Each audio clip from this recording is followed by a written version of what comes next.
تمسك بحبل الله واتبع الهدى ولا تك بدعيا لعلك تفلح ورن بكتاب الله والسنن التي أتت عن رسول الله تنجو وتربح.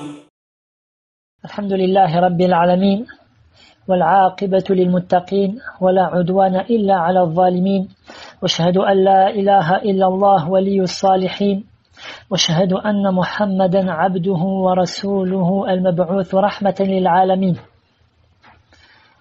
Amma ba'd. Donc, nous continuons les rites du Hajj et ceci est le 6e cours. Par la grâce d'Allah, nous avons terminé la description du Hajj du début à sa fin. De sorte que celui qui a écouté les cours, il a une bonne vue globale du Hajj. Maintenant, j'aimerais signaler les obligations du Hajj. Car dans la description, donc, il y a bien sûr effacé les piliers du Hajj et j'aimerais signaler qu'est-ce que dedans est obligatoire. À savoir, donc, la première obligation du Hajj, du grand pèlerinage, est le fait de se sacraliser au miqat. C'est-à-dire se sacraliser au miqat. Donc, comme vous l'avez compris, le miqat, c'est justement les lieux qui ont été définis pour cela. Et ceci est propre pour le Hajj al-Qiran et le Hajj et celui qui a accompli le Hajj al-Ifrad. Pourquoi? Parce que eux, comme on l'a compris, ils rentrent en état de sacralisation une seule fois. Il rentre en état de sacralisation une seule fois, soit comme le Hajj al-Qiran en regroupant la sacralisation pour sa Umrah et pour son Hajj, ou soit comme celui qui fait le Hajj al-Ifrad, il se sacralise que pour son Hajj. D'accord? Tandis que le Hajj Tamattu', celui qu'on conseille et celui que un grand nombre de gens font, lui, il va se sacraliser au miqat pour sa umrah seulement. Ensuite, pour son hajj, il se sacralisera à l'endroit où il se trouve à la Mecque. Donc, j'espère, Inch'Allah, que ceci est clair. Quelle est la preuve de cela? La preuve de cela, c'est-à-dire la preuve que ceci est une obligation, et la parole du prophète sallallahu alayhi wa sallam lorsqu'il a cité les différents miqats pour les différentes personnes qui les traversent. Il a dit ensuite, à la fin du hadith, hunna lahunna wa liman ata alayhinna min ghayrihin mimman arada al-hajja wal-umrah. Ils sont pour eux. C'est-à-dire le miqat des gens du Yémen pour les gens du Yémen, etc. Et pour autres que eux parmi ceux qui passent par elle en désirant le Hajj et la Umrah. Rapporté par Al-Bukhari et Muslim. Et le prophète sallallahu alayhi wa sallam a dit aussi Yuhillu ahlul madinati min dhil hulayfa. Les gens de Médine entrent en état de sacralisation à Dhul Hulayfa, qui est donc le miqat des gens de Médine. Et ceci est un ordre, et l'ordre indique l'obligation. Donc voilà pour cela. La deuxième obligation est le fait de rester stationné sur Arafah, donc le jour de Arafah, le 9e jour de Dhul Hijjah, de rester stationné jusqu'au coucher du soleil. Jusqu'au coucher du soleil, pour celui qui s'est stationné sur Arafat durant la journée. C'est-à-dire, celui qui était stationné à Arafat durant la journée, c'est-à-dire après Dhuhr. La preuve que ceci est une obligation est que le prophète sallallahu alayhi wa sallam a fait ceci durant son hajj d'adieu. Et c'est lui qui a dit khudhu anni manasikakum. Prenez de moi vos rites, rapporté par Muslim. De plus, le prophète sallallahu alayhi wa sallam, comme nous l'apprend notre mère Aïcha radiyallahu anha, n'a pas choisi entre deux choses. si ce n'est qu'il choisit la chose la plus facile, tant qu'il n'y a pas de péché dans cela. Or, le fait de partir durant la journée est une chose qui est plus facile que le fait d'attendre la tombée de la nuit. Ainsi, étant donné que le prophète sallallahu alayhi wa sallam a attendu la tombée de la nuit, eh bien, on comprend en cela que c'est une obligation. Et que le fait de délaisser le fait de rester jusqu'à la tombée de la nuit, ceci est un péché, car la personne a délaissé une obligation. Donc, voilà, pour cela, j'espère que c'est clair. Et ceci, je répète, donc j'ai dit le fait de rester stationné sur Arafat jusqu'au coucher du soleil pour celui qui s'est stationné sur Arafat durant la journée. Ceci car il est permis de stationner à Arafat durant la nuit. D'accord? Et celui qui fait cela, c'est-à-dire qui arrive à Arafat après le coucher du soleil, donc après que la nuit est tombée, alors cette personne-là, il stationne à Arafat durant cette nuit-là le laps de temps qu'il désire. Le laps de temps qu'il désire, et puis ensuite il doit obligatoirement se rendre à Muzdalifa durant durant le reste de la nuit. Ou, c'est-à-dire, quelle est la preuve de cela? La preuve de cela, en réalité, c'est un hadith que j'ai déjà cité dans les premiers cours et que je répète. C'est le hadith de Urwa ibn Mudarras, radiyallahu anhu. Et donc, il y a un hadith très important où le prophète sallallahu alayhi wa sallam lui a dit: Man shahida salatana hadhi wa waqafa ma'ana hatta nadfa'a وقد وقف قبل ذلك بعرفة ليلا أو نهارا فقد تم حجه وقضى نفثه. C'est un hadith qui est authentique. Comme j'avais déjà cité, c'est-à-dire il a été rapporté par l'imam Ahmad et par les quatre ashab al-Sunan, c'est-à-dire Ahmad et Abu Daoud, Tirmidhi, Nasa'i et Ibn Majah. C'est un hadith qui est authentique. Le prophète sallallahu alayhi wa sallam dit à Urwa ibn Mudarras, celui qui a prié notre prière celle-ci, qui est la prière de Subh à Muzdalifa, et s'est stationné avec nous à Muzdalifa jusqu'à ce qu'on s'en aille, tandis qu'il a stationné avant cela sur Arafat de nuit ou de jour, alors son hajj est complet. Donc le prophète sallallahu alayhi wa sallam a cité le stationnement à Arafat de nuit. Et donc c'est quelque chose qui est permis, et c'est cette chose-là que Urwa ibn Mudarras a effectué. Même si ce qui est préférable, c'est le fait de faire exactement son hajj comme le prophète sallallahu alayhi wa sallam l'a accompli. Mais ceci reste permis.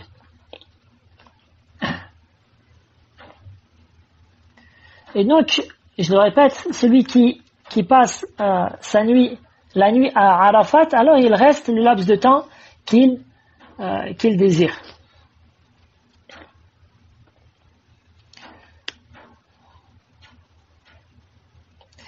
Ainsi, donc, et je le répète, Urwa ibn Mudarras a stationné la nuit sur Arafat. L'obligation de rester jusqu'au coucher du soleil ne s'applique donc pas pour une personne qui a stationné la nuit.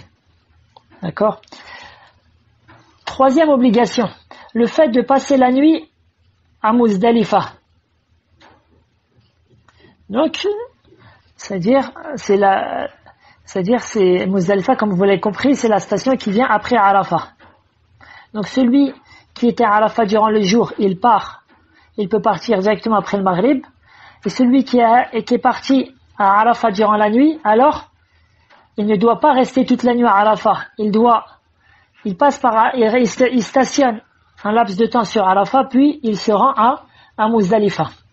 Donc le fait de passer la nuit à Muzdalifa, ceci est une obligation. Ceci est obligatoire d'y passer toute la nuit pour la personne qui est en bonne santé. L'homme qui est en bonne santé doit y passer toute la nuit. Tandis que pour la femme, ou pour l'enfant, ou pour la personne faible et malade, ou pour l'homme qui est en compagnie de femmes ou d'enfants, alors l'obligation pour eux est d'y rester la première moitié de la nuit. Après cela, ils ont le choix, c'est-à-dire après la première moitié de la nuit, ils ont le choix d'y rester jusqu'à la fin de la nuit ou de quitter Muzdalifa. D'accord? Je dis cela parce qu'il ne faut pas non plus croire que c'est obligatoire pour la femme de quitter Muzdalifa après la moitié de la nuit. Non. Alhamdulillah, on a vu dans le Hajj, il y a énormément de femmes qui passent toute la nuit à Muzdalifa. Mais ceci est une miséricorde de la part d'Allah Azza wa Jal pour les femmes et pour les personnes faibles. Si, c'est-à-dire, ça leur est pénible de rester plus que la moitié de la nuit, alors il leur est permis de quitter Muzdalifa après la moitié de la nuit, alhamdulillah. Donc, quelle est la preuve que ceci est une obligation? Prouve cela le fait que le prophète sallallahu alayhi wa sallam a permis, en arabe, rakhasa. Rakhasa, c'est-à-dire, c'est la permission pour rakhasa, c'est-à-dire c'est le fait de permettre à certaines personnes. C'est-à-dire le fait de faire exception à une règle ou à une obligation. Donc le prophète sallallahu alayhi wa sallam a permis aux faibles, parmi les enfants et les femmes et autres, de quitter Muzdalifa après la moitié de la nuit. Or, le fait qu'il ait permis cela, rakhasa cela, ceci montre que c'est une chose qui est à la base obligatoire. Ceci car la permission, le fait de faire une exception, ce qu'on appelle rakhasa, ceci n'entre que dans les choses qui sont obligatoires. Donc, on comprend que ceci était à la base obligatoire, si ce n'est pour ceux que le prophète sallallahu alayhi wa sallam il a fait exception.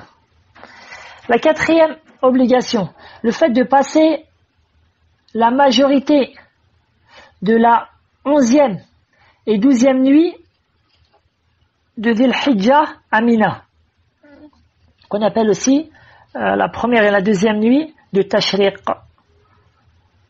D'accord? Tandis que passer la 13e nuit de Dhul Hijjah, qui est la 3e nuit de Tashriq, la 3e nuit, ceci est une sunnah, mais ce n'est pas obligatoire. La preuve que passer ces deux nuits est obligatoire, et que d'une part le prophète sallallahu alayhi wa sallam a fait cela dans son hajj, et d'autre part qu'il a encore une fois permis à certaines personnes, il a permis à certaines personnes de ne pas passer ces nuits à Mina, tel qu'il l'a permis à Al-Abbas radiyallahu anhu, son oncle. Pourquoi? Car il était occupé à abreuver les pèlerins. De plus, le prophète sallallahu alayhi wa sallam l'a permis aux bergers, c'est-à-dire s'occuper des chamelles. Il leur a permis de ne pas passer les nuits à Mina. Et d'une manière générale, celui qui a une excuse valable. Or, comme on vient de le dire, la permission et l'exception, ceci entre dans une chose qui est à la base obligatoire. Donc celui qui n'a pas d'excuse valable, alors ceci lui est obligatoire. La cinquième obligation est le fait de lapider les stèles dans l'ordre. Le fait de lapider les stèles dans l'ordre. C'est-à-dire de lapider la stèle Aqaba, la grande stèle, le jour de l'Aïd, et ensuite le fait de lapider les trois stèles, la petite ce qu'on appelle la petite, c'est-à-dire la plus proche de Mina, puis la al-wusta, c'est-à-dire la moyenne, on peut dire ça, ou celle du milieu, et enfin la al-kubra, c'est-à-dire la grande stèle, qui s'appelle aussi, elle aussi, al-aqaba, et ça c'est durant les 11 et 12e jours de Dhul Hijjah.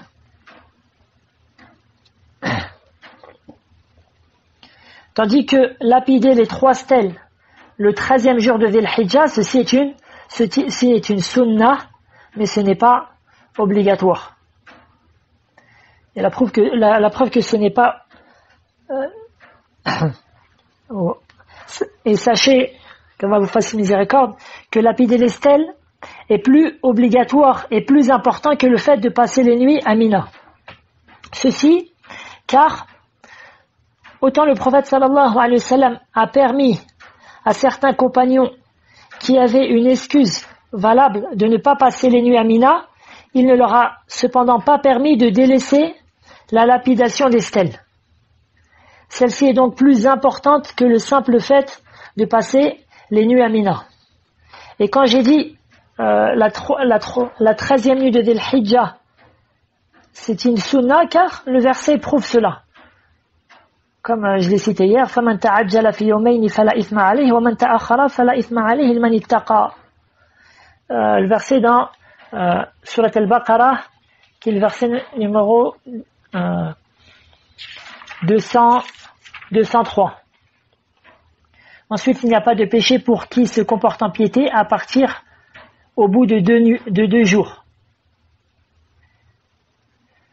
Non pas à s'attarder non plus. C'est-à-dire le fait de rester le 3e jour, ceci n'est pas un péché. Au contraire, c'est ce que le prophète sallallahu alayhi wa sallam a fait. C'est donc une sunnah. Ensuite, j'ai dit, donc ça c'est la parole des fuqaha, dans l'ordre, c'est-à-dire des savants dans le fiqh. Donc suivre l'ordre est elle aussi une obligation, c'est-à-dire de lapider les stèles dans l'ordre. Et celui qui les a lapidés dans le désordre doit absolument recommencer. Par exemple, si quelqu'un, le 10e jour de Dhul Hijjah, le jour de l'Aïd, il est tombé dans les pommes et il n'a pas pu lapider la stèle jusqu'au lendemain, jusqu'au 11e de Dhul Hijjah. À ce moment-là, lui, qu'est-ce qu'il doit faire? La première chose, il va se rendre à la grande stèle qu'on appelle Aqaba, il va la lapider. Ensuite, il va revenir sur ses pas et lapider les stèles du 11e jour de Dhul Hijjah, à savoir la petite, la moyenne et la grande.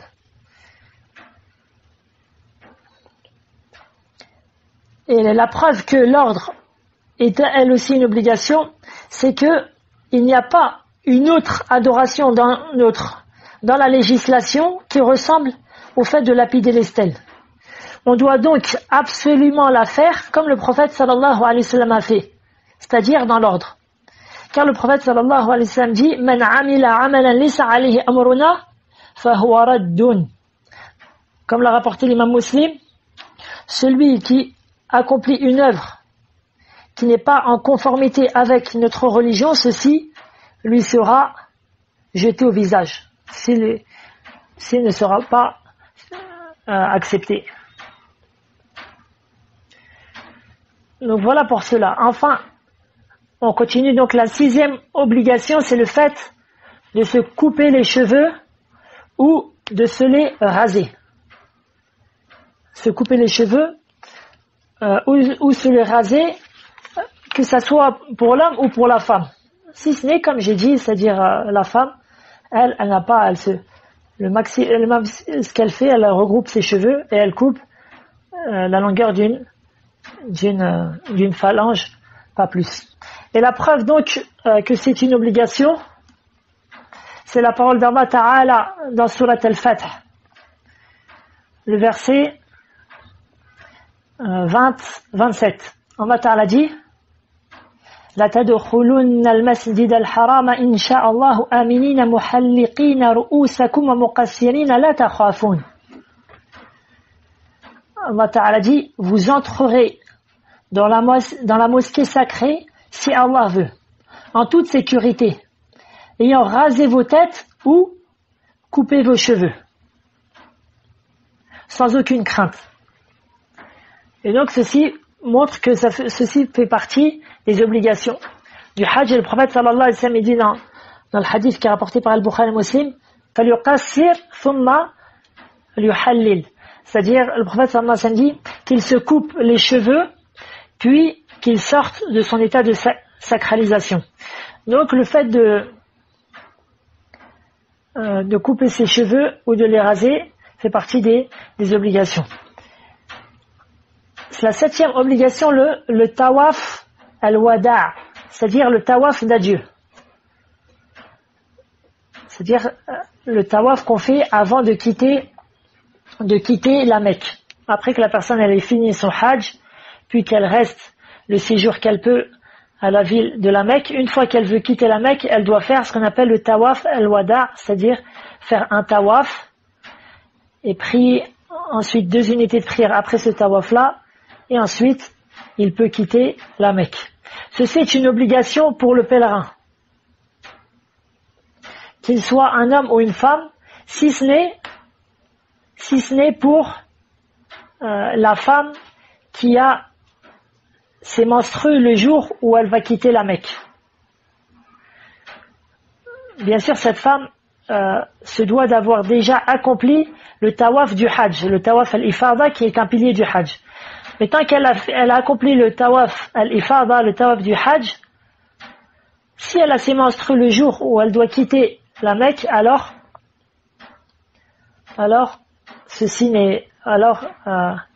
cette obligation tombe pour elle et elle n'a pas de péché à partir sans accomplir ce tawaf.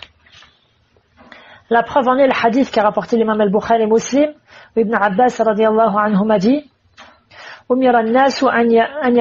أمر الناس أن يكون آخر عهدهم بالبيت إلا أنه خفف عن المرأة الحائض. Il a été ordonné aux gens que la dernière chose qu'ils effectuent avant de s'en aller est le tawaf autour de la maison sacrée, si ce n'est que cela a été allégé pour la femme qui a ses menstrues. Voilà dans le sens de la traduction. Et le hadith de Safiya radiyallahu anha prouve aussi cela. Celui qui a manqué une obligation, que doit faire celui qui a manqué une obligation durant son hajj? En arabe, alayhi dam, c'est-à-dire que il lui est obligatoire de sacrifier un mouton à la Mecque. De sacrifier un mouton à la Mecque pour que celui-ci soit distribué pour les pauvres. Et il y a certains organismes qui s'occupent de cela. Tu payes et ils le font pour toi. Maintenant, si la personne elle n'a pas les moyens financiers de faire cela, alors elle se doit de jeûner 10 jours. De jeûner 10 jours. Et ceci aussi pour la umrah. Celui qui délaisse une obligation durant sa umrah, alayhi dam, c'est-à-dire il doit sacrifier un mouton pour les pauvres. Si maintenant il n'en a pas les moyens, il jeûne 10 jours. Et je dis bien s'il n'en a pas les moyens. Parce que certains pèlerins, il a de l'argent, mais il dit cet argent-là, je préfère l'utiliser pour acheter des cadeaux plutôt que faire cela. Non. Ceci n'est pas, tu n'as pas le choix. Si tu as l'argent, tu dois faire ce sacrifice-là. Si tu n'as pas l'argent, alors tu jeûnes. Il y a une 8e obligation, et ça c'est juste pour celui qui fait le hajj tamattu' et celui qui fait le hajj al-qiran, à savoir le fait d'avoir al-hadi, de faire l'offrande le jour de l'Aïd ou durant les 3 jours de tashriq, c'est-à-dire le jour de l'Aïd, c'est le 10e jour ou de Dhul Hijjah, le 11e, le 12e et le 3e avant, et le 13e avant le Maghrib. le fait de faire donc l'offrande. Et la preuve en est le verset que j'ai cité dans le dernier cours. Et celui qui ne peut pas, qui n'a pas les moyens financiers d'avoir un hadi, tandis qu'il a fait le hajj tamattu' le hajj qiran, alors il jeûne 3 jours durant son hajj et 7 jours lorsqu'il arrivera dans son pays, comme je l'ai précité.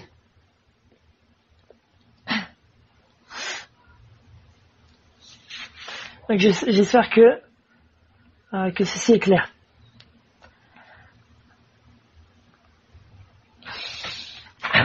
Et enfin, ce que je peux rajouter, c'est que certains savants donnent une très grande importance au fait de prier Salat Subh à Muzdalifa pour l'homme qui est en bonne santé. D'accord? C'est-à-dire, non seulement l'homme qui est en bonne santé, il doit rester toute la nuit à Muzdalifa, mais aussi accomplir la prière de Subh à cet endroit-là. Et certains savants donnent une très grande importance à cette prière-là, que la prière de Subh soit accomplie pour l'homme en bonne santé, qui n'a pas accompli avec lui, qui ne s'est pas accompagné avec lui de femme, c'est-à-dire qui est tout seul, ou avec des frères en bonne santé, alors il doit faire la prière de Subh à Muzdalifa. Et ils prennent pour en tant que preuve le hadith de Urwa ibn Mudarras que j'ai déjà cité il y a quelques minutes, car le prophète sallallahu alayhi wa sallam a commencé le hadith et a dit: celui qui a prié notre prière, celle-ci, et donc qui est la prière de Subh à Muzdalifa, et a stationné avec nous, c'est-à-dire à Muzdalifa, tandis qu'il a stationné avant cela sur Arafat de nuit ou de jour, alors son hajj est complet. Donc il voit que, étant donné que le prophète sallallahu alayhi wa sallam a cité cela au début du hadith, ceci montre que prier Subh à cet endroit-là est très important. Maintenant, passons aux interdits de l'état de sacralisation, ce qu'on appelle mahdhurat al-ihram, que j'ai déjà cité lorsque j'avais fait les cours sur la Umrah, et je recite, afin que celui qui n'a pas écouté les cours sur la Umrah soit informé maintenant. Donc, quels sont les interdits de l'état de sacralisation? Donc on a compris que ces interdits-là s'appliquent sur le pèlerin à partir du moment où il rentre en état de sacralisation. D'accord? Le premier de ces interdits, l'ubs al-makhiyat, le fait de s'habiller d'un vêtement qui trace les formes du corps. D'accord? Que celui-ci soit un t-shirt ou un pantalon ou des chaussettes ou un caleçon, etc. Ainsi l'homme s'habille des 2 huppes, al-izar ou al-rida. Et la sunna est que ces 2 huppes soient de couleur blanche. Mais ceci n'est pas obligatoire. Et il est permis au pèlerin d'avoir une sacoche, il lui est permis d'avoir une ceinture, il lui est permis d'avoir une montre, il lui est permis de porter des lunettes, il lui est permis d'avoir un sac à dos. La deuxième des interdits, tartiyatu al-ras, c'est-à-dire le fait de se couvrir la tête, que ce soit par une taqiya ou par une shashia ou par une shimar ou autre, le fait de se couvrir la tête. Et ces 2 choses donc sont interdites seulement pour les hommes. Et ce qui est interdit pour les femmes, parmi les vêtements, c'est juste le niqab et les gants. Le niqab, qui est un tissu que la femme elle accroche de derrière sa tête et qui cache son visage, si ce n'est les yeux. Et les gants, tout le monde sait ce que sont les gants. Après, comme j'ai déjà dit, si la femme désire cacher son visage, alors elle peut faire tomber au-dessus de sa tête un tissu qui cache son visage, et si elle veut cacher ses mains, elle peut avoir un djilbab qui a de longues manches et ainsi cacher ses mains.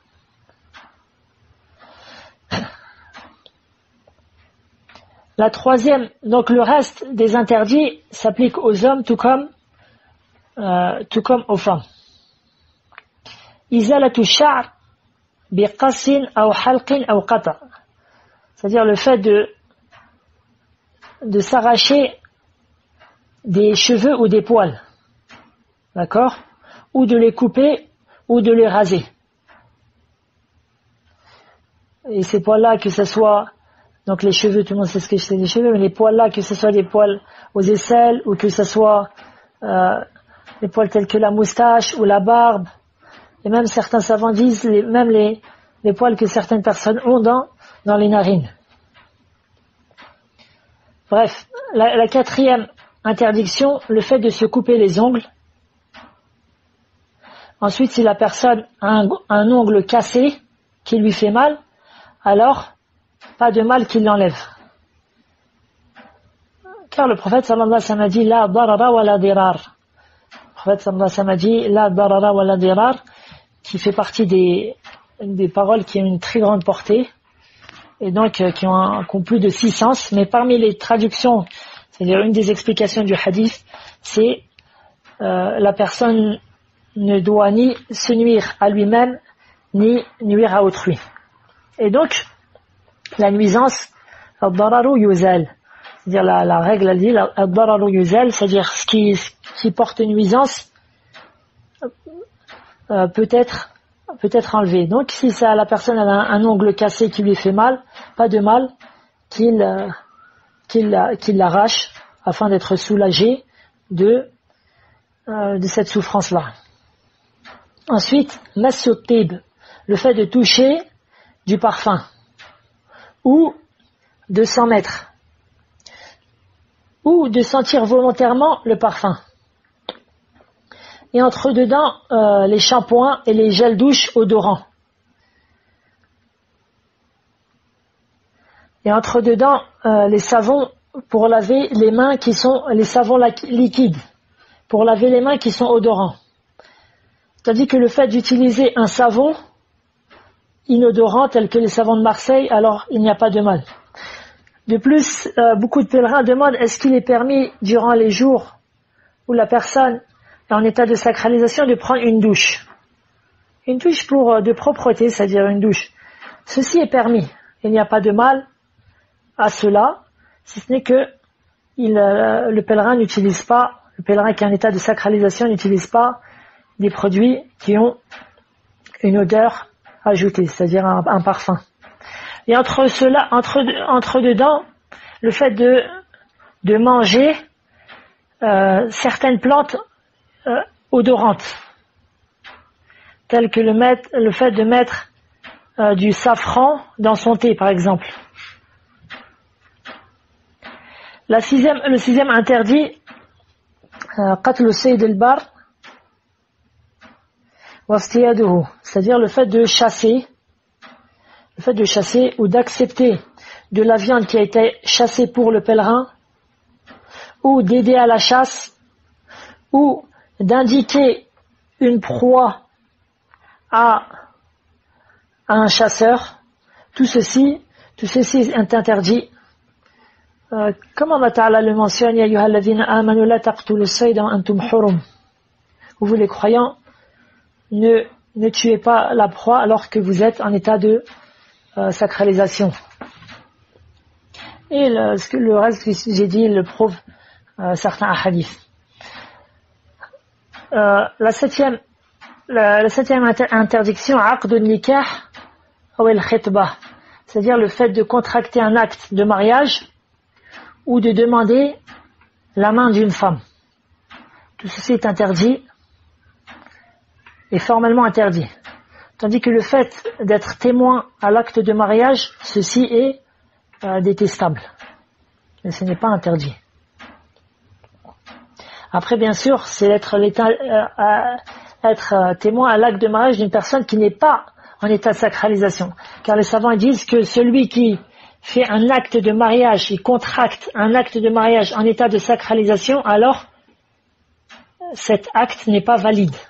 C'est-à-dire, il n'est pas considéré dans la législation comme un homme marié, et cette femme-là n'est pas considérée comme une femme mariée. Donc c'est quelque chose de très dangereux. Nas'Allah as-salamata wal afiyah. Huitième, donc, ce sont les préliminaires à l'acte charnel. Les préliminaires à l'acte charnel, et donc, et ses préludes. Entre dedans, c'est-à-dire les mots charmants que l'homme dit à sa femme, avant d'entrer dans l'acte charnel. Donc entre dedans n'importe quel acte ou parole. De plus, le fait de susciter sa passion charnelle ou de faire des choses volontairement qui provoquent la sortie du sperme. Tout ceci est interdit durant l'état de sacralisation. Et enfin, al-jima', c'est-à-dire le fait d'avoir un acte charnel. Et ceci, c'est-à-dire, est le pire des interdits de l'état de sacralisation. Donc voici les mahdhurat al-ihram, c'est-à-dire ce qui est interdit durant l'état de sacralisation.